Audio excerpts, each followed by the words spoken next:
Okay, this is a really good exercise for those of you who have back pain when you bend backwards and have a disc bulge. So I'm going to show you what to do, and I'm going to use Claire today. Now, people who have pain when they bend backwards and standing to try and reduce disc pressures and problems with sitting sometimes have trouble doing it standing because they're sore. Now, if you show me, Claire, show everyone extension. So normally when people go backwards, if you go backwards for me, they get to about sort of there and it hurts, okay? Now that could be a mixture of things. It could be because they've still got a disc bulge, it could be that it's sore, it could be that the muscles are going into spasm, it could be that they're tight, it could be a movement pattern problem. So to help improve that movement, to try and reduce disc pressure and reduce back pain for people who are sitting and have got a current disc bulge, I like getting people doing extension against a bench or a bed. So today I want to show you this one. So we're going to move this bed up so it's at hip height. Now when you're at home, you can use a kitchen bench top like an island bench or something like that that's solid, that's not going to move, that you can lean on. And the reason we do this is it tricks your brain a bit. So Claire, if you just back onto that. So when she leans on that, she's got the confidence that she's not going to fall over. Whereas when she's standing, she feels she's going to fall over, the back might kick in a bit of spasm and stop them, and they feel like, oh, that hurts. But it's actually the back spasming up to stop her falling over. Now, if she's got something like this, you're less likely to be guarded when you extend. Now, the other trick I get people doing is widening their feet. So a wider base, a stable base like that, again, tricks your brain a little bit. You believe that you're more stable, you're less worried about it, and so you're more confident. Now, already in this position, she's going to be a little bit less guarding and spasm in her back to be able to extend, which is great.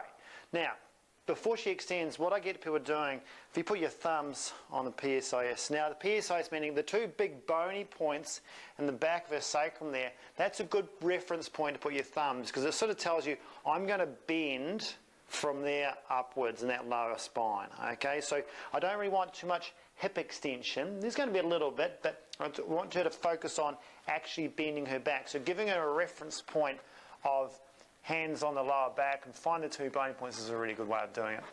So before she even thinks about leaning backwards, she's got to switch on her core, because the whole part of this thing, yes, we're trying to get extension and bend backwards, but I want her doing it functionally. I want muscles helping her do the work, okay? So it's different than the passive extension when you're on your front, the classic McKenzie passive extension to try and reduce disc pressure. That's when you're in the acute phase. This is down the track a little bit when people have problems trying to extend when they're bending backwards, or you know, they can only do it during the day standing up. They can't get on the floor. So you need muscles on here to help you with working muscles here, sort of co-contraction, but also stopping the muscle spasming. When you get more anterior abdominals and side abdominals working, you're going to get less spasm in the back. So she needs to turn on her core. She needs to hold her pelvic floor on. She needs to tighten through her rectus abdominis and her obliques through here. Get that little bit of tension, not too much, a little bit of tension there, because she's going to use that eccentrically when she goes backwards. So, Claire, if you try and keep that on, I want you to lean on the bed, trust the bed, and slowly bend backwards. Now as she goes, she's got to keep this on. She's holding this on in her tummy to guide her backwards.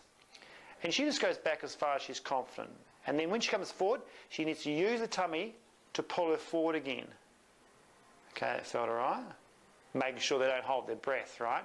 So every time she goes backwards, she gets more confident and she'll be able to go backwards further and further and further. So you go again for me, holding on the front. Okay, so holding all your abdominals in the front, and that will actually activate muscles in the back. So what she's going to do, instead of standing and then going back and hinging and jamming, she's going to have almost like a guided extension. So the muscles in her lower back are switching on and actually helping the extension movement. Whereas before she might just be sort of spazzing and jamming and just crunching down, which is not going to go anywhere. Whereas this way, you're going to get a better movement pattern, and the more you do, the more extension you get, the more stretch you get, the more motor pattern reinforcement you get. So you actually improve your fear avoidance of going backwards, and you improve your pain. Okay, so there's a lot of facets for this this exercise does to help improve your back pain problem when you have a disc bulge. So this is a really good way of doing it. if you notice, go back again, she gets way more loaded, controlled extension than she would do in standing, because she'd just fall over.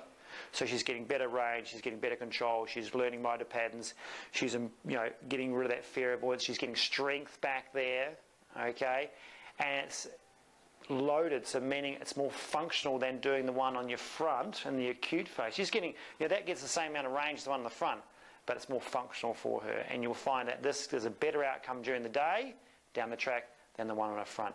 So I suggest try that. If it doesn't work, then don't do it. But for this one, it works for a lot of people to try and improve their extension, improve their back pain, and improve their tolerance to sitting.